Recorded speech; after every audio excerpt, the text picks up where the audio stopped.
నిన్నటి ప్రశ్నకు సమాధానాలు. బైబిల్లో అతిపెద్ద వచనం ఎస్తేరు గ్రంథము 8వ అధ్యాయం 9వ వచనం. ఈ వచనంలో అత్యధిక పదాలు ఉన్నాయి. కొన్ని అనువాదాలలో 80 పదాల వరకు ఉన్నాయి. ఇది బైబిల్లో అతి పొడవైన వచనంగా ఉంది. బైబిల్లో అతి చిన్న వచనం యోహాను సువార్త 11వ అధ్యాయం 35వ వచనంలో యేసు కన్నీళ్లు విడిచెను.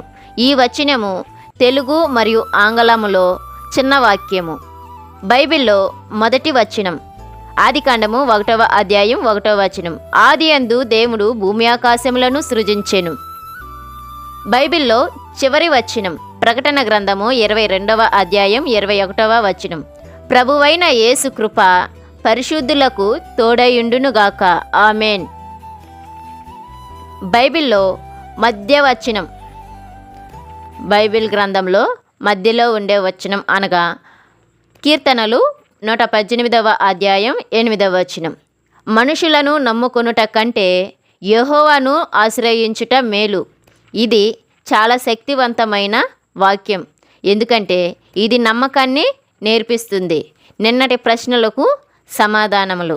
దేవుని మహాకృప మనందరికీ తోడయుండునుగాక. ఆమేన్.